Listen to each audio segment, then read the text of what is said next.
کا جو مقام ہے وہ اطاعت پہ نہیں ملتا، وہ اتباع رسول پہ ملتا ہے۔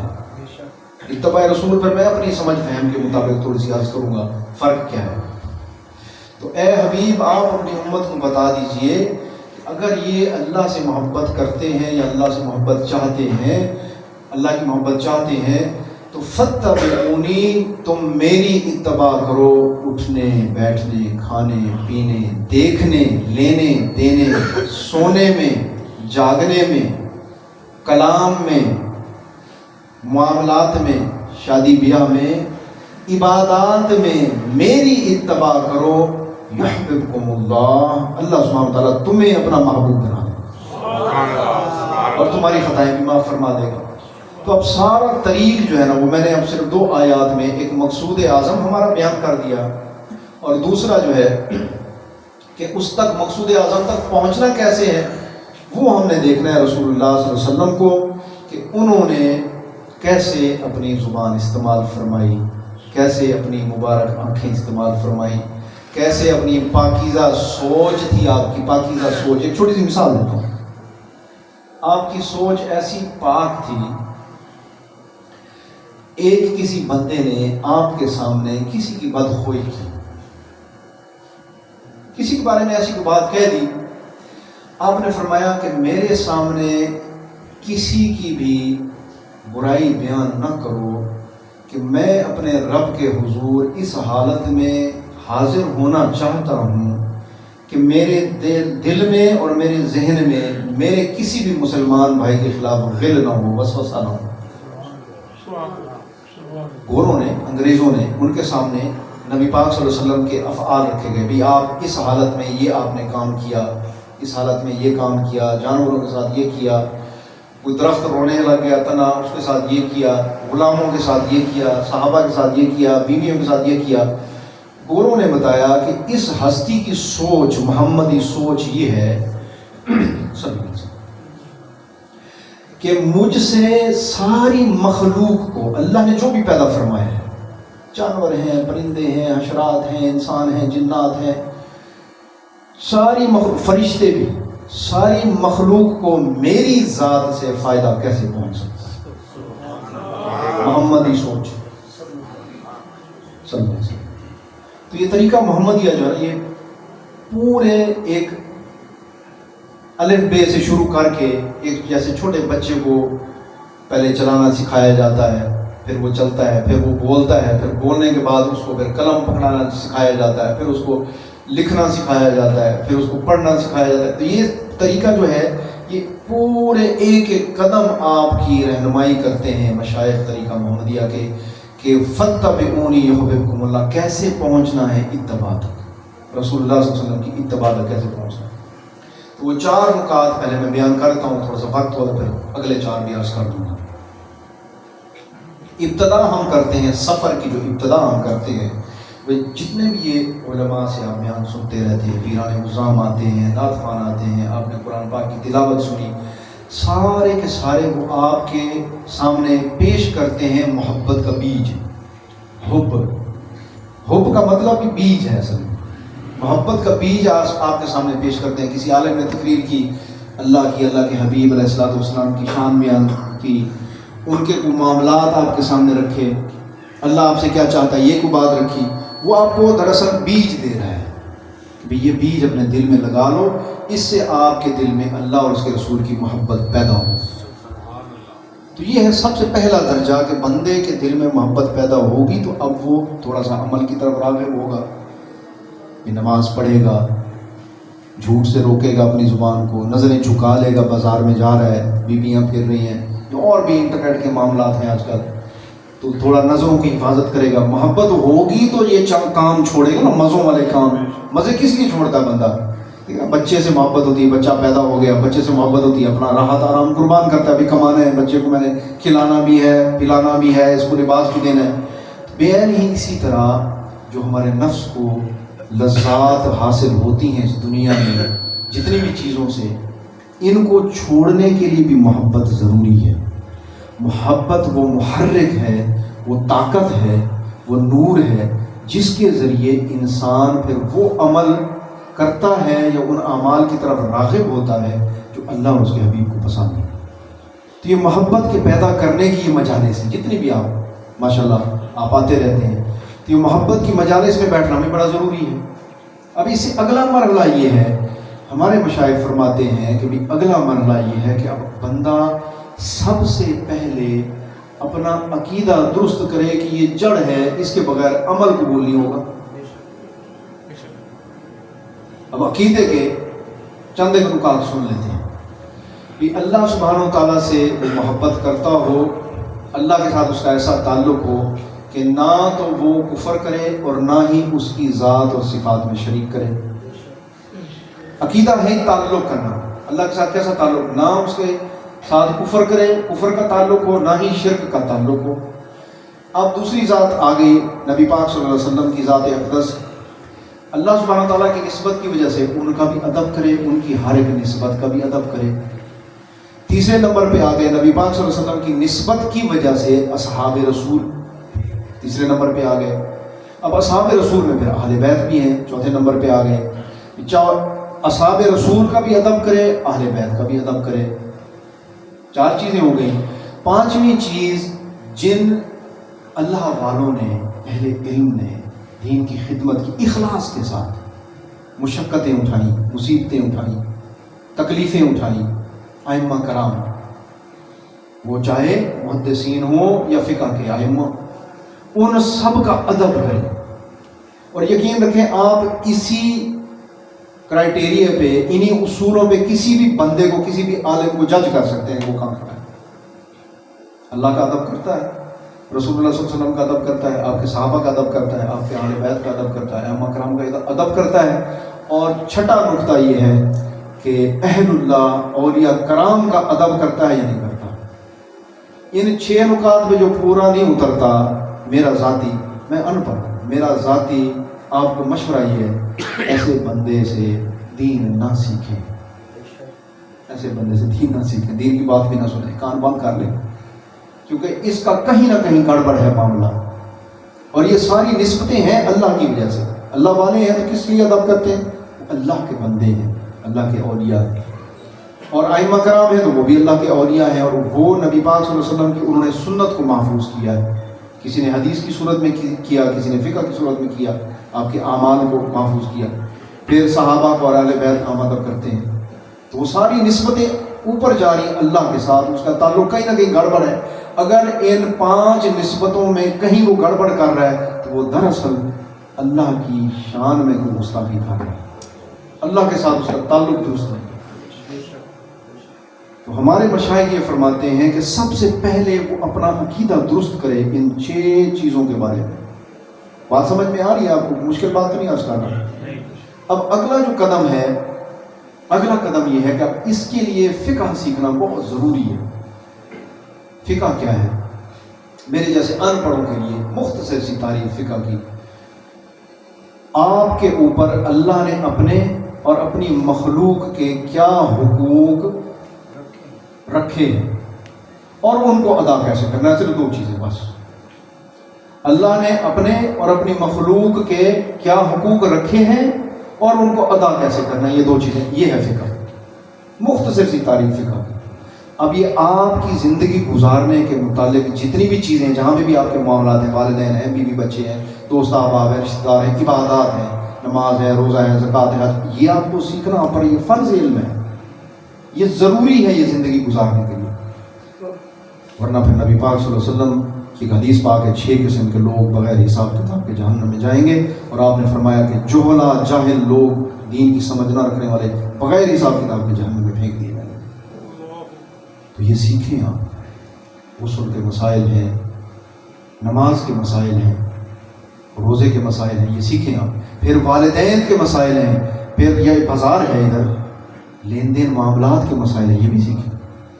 نبی پاک صلی اللہ علیہ وسلم نے ایک مرتبہ مدینہ شریف میں ایسے بارش ہوئی، ایک غلہ بیچنے والا تھا، آپ نے غلے کی ڈھیری میں ایسے ہاتھ ڈالا، وہ خشک تھا اوپر سے، اندر سے وہ گیلا غلہ محسوس ہوا۔ آپ نے فرمایا یہ کیا ہے؟ اس نے کہا یا رسول اللہ، میں نے یہ گیلا غلہ چھپانے کے لیے خشک غلہ اس کے اوپر کر دیا۔ آپ نے فرمایا جس نے کسی کو دھوکہ دیا، کسی مسلمان کو دھوکہ دیا، وہ ہم میں سے نہیں۔ لیسا منا، یہ حدیثیں پڑھیں نا، یہ پوچھیں کسی محدث کے پاس بیٹھیں کہ کس کس کو اللہ کے حبیب علیہ السلام نے اپنی امت سے خارج کر دیا، کون کون سے اعمال پہ بندوں کو اپنی امت سے خارج کر دیا انہوں نے کیا۔ کسی عالم کو، مفتی کو کرنے کی ضرورت نہیں، یہ چیزیں بتائیں امت کو۔ اللہ ہم سب کو ان سے محفوظ کرے ان تمام باتوں سے۔ تو اب دوسری چیز آ گئی فقہ، تیسری چیز اب ہے توبہ۔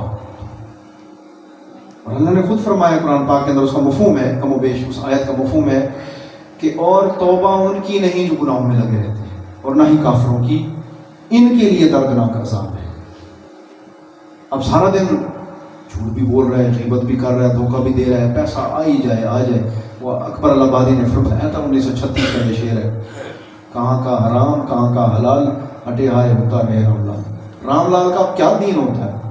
حلوے والی ہے کو ہٹا دو حرام اور حلال سے تو رام لال بچتا ہے۔ تو آج کل اللہ ماشاء اللہ رام لال ہی پھیر رہے ہیں بازاروں میں، ریڈی والا ہے تو وہ رام لال ہے، آنے دو اور جانے دو، سب جائز ہے۔ دکاندار ہے تو وہ ہے، صدر ہے تو وہ ہے۔ تو یہ معاملہ اس وجہ سے خراب ہے کہ نیچے والا معاملہ درست جب تک نہیں ہوگا اوپر تبدیلی نہیں آ سکتی۔ انبیاء مرسلین نے بھی سب سے نیچے پسے ہوئے طبقے کو پہلے درست کیا ہے، غلاموں کو، محکوموں کو، غریبوں کو، مسکینوں کو۔ وہ جب درست ہوئے اوپر والے خوف، ان کے دلوں میں خوف پیدا ہو گیا ان کا، ان کی سچائی کا، ان کی استقامت کا۔ اب ہم سچے ہیں نہیں، ہم سے کوئی خوف کھاتا ہی نہیں، جتنے نعرے دیکھ لیں کوئی تبدیلی آئی ہے۔ وہ بابا جی بھی ہے، نعرے لگا لگا کے چلے گئے، کوئی تبدیلی آئی ہے؟ اسی جگہ ہم کھڑے، ہماری حکومتیں بھی اسی جگہ کھڑی۔ آئیے کوئی تبدیلی اس طرح آئے گی جیسے رسول اللہ صلی اللہ علیہ وسلم تبدیلی لائے ہیں۔ اور آپ نے سب سے زیادہ جو وقت جس پہ لگایا ہے، صرف فرمایا ہے، جن کی سب سے زیادہ تربیت فرمائی، اور ان غلاموں کو پھر سرداروں کا بھی سردار بنا دیا ہے۔ کئی غزوات ہیں، ایک بچے کو، غلام زادے کو حضرت عمر فاروق کا بھی سردار بنا دیا، سارے صحابہ ان کے تابع کر دیے ایک بچے کو، اور وہ غلام زادے۔ لیکن کیوں؟ کیونکہ ان کی تربیت ہی ایسی تھی کہ وہ اس لائق تھے کہ ان کو سر پہ بٹھایا جائے۔ پھر ایسے لوگ جب معاشرے میں پیدا ہونا شروع ہو جائے نا، نچلے طبقے میں، پھر یقین رکھیں اللہ سبحانہ تعالیٰ اوپر والوں کے دلوں میں ہیبت ڈال دیتا ہے، یہ ہمارے گریبانی نہ پکڑ لیں، رشوت مانگیں گے ڈریں گے، اس وقت خوف ہی نہیں، اس وجہ سے نہیں۔ تو اب وہ تیسرا نقطہ کیا ہے کہ ہم نے اب کرنی ہے توبہ۔ توبہ کا مطلب ہے یو ٹرن، اپنے رخ کو پھیر لینا، توبوا الی اللہ، اپنے رخوں کو پھیر لو اللہ کی طرف، گناہوں کو پچھاڑی دے دو۔ یہ ہے صحیح توبہ، ورنہ گناہ کر رہے ہیں، استغفار پڑھے جا رہے ہیں، اس کا کوئی فائدہ نہیں ہوگا، معاشرے میں تبدیلی نہیں آئے۔ توبہ کر لیں، دھوکہ نہ دیں کسی کو۔ اللہ کی جو عبادت ہے اس میں بھی ڈنڈی نہ مارے۔ بہت سارے آج کل میں بہت سارے لوگوں سے ملتا رہتا ہوں، ایک بڑا فیشن نیا نکالا ہے، یہ جو زیادہ پڑھے لکھے لوگ ہیں نا، وہ کہتے ہیں مجھے مخلوق کے معاملے میں ٹھیک ہونا چاہیے، بندہ اللہ کا معاملہ ٹھیک ہے، وہ بڑا غفور ہے۔ یہ آج کل یہ ماڈرنسٹ، اس کو ماڈرنسٹ سنا ہوگا آپ نے، یہ کہتے ہیں مخلوق کے ساتھ بندہ اچھا ہونا چاہیے، مخلوق کا درد ہونا چاہیے، فلانتھریپی کرنی چاہیے، مخلوق پہ یہ خرچ کرنا چاہیے۔ یقین رکھیں جو اپنے مالک کا حق ادا نہیں کر رہا نا، وہ مخلوق کے معاملے میں اگر کچھ خرچ بھی کر رہا ہے نا، تو اس کے اندر اس کی کوئی غرض شامل ہو۔ حضرت امام حسین رضی اللہ تعالیٰ عنہ سے کسی نے پوچھا کربلا کے مقام پہ دین کیا ہے؟ آپ نے صرف ایک جملے میں دین پورا بتا دیا، اللہ کی عبادت، مخلوق کی خدمت، یہ دین ہے۔ جو اللہ کی عبادت نہیں کر رہا، یقین کریں مخلوق کے معاملے میں اس کی اغراض شامل ہوں گے، وہ اپنے آپ کو دھوکہ دے گا۔ اور جو اللہ کی عبادت تو کر رہے ہیں لیکن مخلوق کے ساتھ صحیح نہیں ہے، اس کا مطلب یہ ہے اس کی عبادات قبول نہیں ہو رہی، اللہ کے نزدیک اس کی عبادت قبول ہی نہیں ہے۔ یہ ان سے سن لیں، وہ 5 قسم کے لوگ ہیں جن کے اوپر اللہ لعنت فرماتا ہے جتنی دیر وہ اس کو یاد کرتے رہتے ہیں، اور ان کے 5 قسم کی وہ جو عادات ہیں وہ ساری کی ساری مخلوق سے متعلق ہیں، مخلوق کے ساتھ ان کا معاملہ گڑبڑ ہے۔ تو اب توبہ کرے، تیسرا نقطہ۔ چوتھا نقطہ یہ ہے، ٹائم میں نے بہت زیادہ لے لیا ہے، چوتھا نقطہ یہ کہ اب کرے مجاہدہ۔ اور یہ مجاہدہ جو ہے نا، طریقہ محمدیہ پھر آپ کو سکھاتا ہے کہ کیسے گناہوں سے آپ اتباع رسول تک پہنچ سکتے ہیں۔ اس میں صرف میں 4 چیزیں عرض کر دیتا ہوں آپ کو۔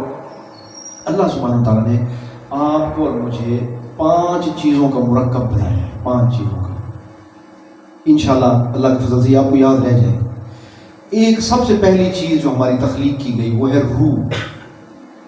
روح کو اللہ سبحانہ تعالیٰ نے، ایک چیز ہوگی نا روح کو اللہ سبحانہ تعالیٰ نے دی عقل، تدبر، تفکر کے لیے، اپنی پہچان، معرفت حاصل کرنے کے لیے، مخلوق کے ذریعے، اس کی صفات کے ذریعے، اس کے افعال کے ذریعے بندہ جو ہے اپنی عقل کو استعمال کر کے اس نور کو، علماء اہل اللہ فرماتے ہیں یہ نور دیا اللہ نے، عقل کو استعمال کر کے اس کی معرفت حاصل کرے، اللہ نے اس لیے دیا عقل۔ اب عقل بھی اتباع پہ پہنچے نا، صرف جسم تو نہ ہو، صرف روح تو نہ ہو۔ اب روح کو دی عقل، روح کو دوسری چیز دی قلب۔ قلب کیا ہے؟ قلب ہے اخلاق اور کردار کا مرکز و محور، اخلاق اور کردار کا مرکز اور محور۔ یاد رہ جائے گا انشاءاللہ آپ کو۔ نعرہ تکبیر، نعرہ رسالت، علامہ مفتی محمد اقبال چشتی صاحب۔ تو تیسری چیز اللہ سبحانہ نے دی آپ کو اور مجھے، قلب۔ تو اس طریق میں پھر آپ کو سکھایا جاتا ہے کہ ایسا قلب جس کے اندر غضب بھرا ہوا ہے، نفرت بھری ہوئی ہے، تکبر بھرا ہوا ہے، بخل بھرا ہوا ہے، اس کے اندر کیسے عاجزی، اخلاص، شکر اور توبہ کی صفات پیدا کی جاتی ہیں، یہ طریق سکھاتا ہے۔ اور 5ویں چیز جو ہے اللہ سبحانہ تعالیٰ نے جو عقل، قلب اور تیسری چیز جو اللہ سبحانہ تعالیٰ نے روح کو عطا فرمائی، وہ بھی روح کا ہی حصہ ہے، اس کو کہتے ہیں خواہشات کی آماج کا نفس۔ اور یہ سب سے خطرناک ہے امتحان، یہ قابو نہیں آتا، یہ کہتا ہے کہ مجھے جس چیز میں مزہ آتا ہے مجھے بس وہ دیے جاؤ۔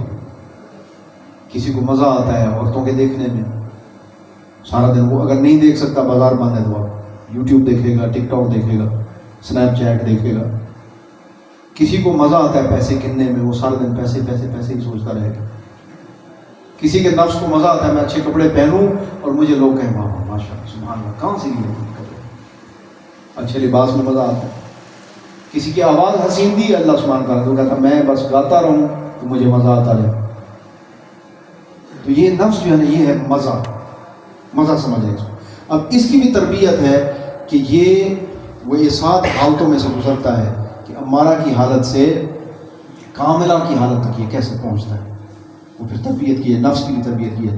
اور ایک آخری چیز اللہ سبحانہ تعالیٰ نے جو چوتھی چیز امانتاً اللہ سبحانہ تعالیٰ نے عطا فرمائی آپ کو اور مجھے، ہماری روحوں کو دی، وہ دیا اس کو یہ جسم کہ روح جس طرح چاہے اس جسم کو استعمال کر سکتی ہے۔ وہ چاہے تو اس جسم کو نفس کے مزوں پر لگا دے، اور چاہے تو مزوں سے اپنے آپ کو روک دے۔ جیسے سورۃ شمس میں آپ نے آج سنا، تلاوت فرمائی قاری صاحب نے بڑی حسین آواز میں، اللہ سبحانہ تعالیٰ نے 11 قسمیں اٹھائی ہیں اور 3 باتیں بیان فرمائی اور بڑی ہی اہم بیان فرمائی ہیں۔ اور قسمیں کس لیے اٹھائی ہیں؟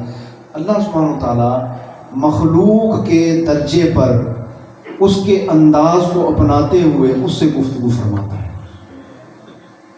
کیونکہ اہل عرب میں یہ ایک طریقہ کار تھا کہ اگر وہ اپنی کسی بات کی اہمیت جتانا چاہتے تو وہ قسم اٹھاتے تھے، وہ اپنے بتوں کی، اپنے خداؤں کی قسمیں اٹھاتے تھے۔ وہ اللہ سبحانہ تعالیٰ نے وہی طریقہ اپنایا کہ اے میرے بندو، مجھے اس کی قسم، اس کی قسم، اس کی قسم، اس کی قسم، 11 قسمیں اٹھا رہا ہے، توجہ کرو، توجہ کرو، توجہ کرو، بڑی ہی اہم بات ہے، بڑی ہی اہم بات ہے، بڑی ہی اہم بات ہے، اس لیے 11 قسمیں اٹھائی اللہ نے۔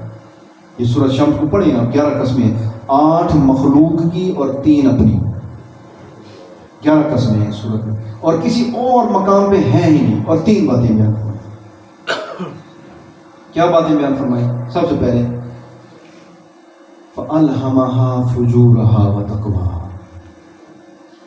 کہ میں نے تمہاری روحوں کے اندر، تمہارے قلوب کے اندر، تمہارے نفسوں کو فجور اور تقویٰ کی پہچان دے چھوڑی ہے۔ ضمیر ہے، اس کو ہم مردہ کر دیتے ہیں، کبھی مردہ نہیں کرتے، سلا دیتے ہیں، مرتا نہیں ہے، وہ ایک طاقت ہے، ایک نور ہے، اللہ نے ہر روح میں رکھی ہے، کافر کی روح میں بھی رکھی ہے.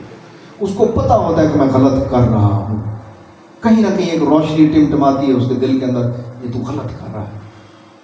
بعض اوقات دبا دیتے ہیں اس کو، وہ کہتے ہیں نا سنوز، الارم لگاتے ہیں نا صبح جی 5 بجے اٹھنا ہے نماز کے لیے، وہ بجتا رہتا ہے ٹیں ٹیں ٹیں ٹیں، سنوز کر دیا اس کو، 5 منٹ اور، 5 سال بعد اور پھر میں تجھے دیکھوں گا، 10 سال بعد پھر میں تجھے دیکھوں گا. تو وہ سلا دیتے ہیں ہم اس کو، نیند میں سلا دیتے ہیں. اور دوسری چیز اللہ سبحانہ وتعالیٰ نے فرمائی قد افلح من زکاہا، اور یہ سب سے اہم ترین بات ہے جو درمیان میں فرق ہے کہ فلاح کو، بھلائی کو، اللہ کی رضا کو، جنت کو وہی پہنچے گا کہ جس نے اپنے آپ کو اس معصیت سے روک لیا، گناہوں سے روک لیا، اپنی اصلاح کر لی، اپنا تزکیہ کر لیا. وقد خاب من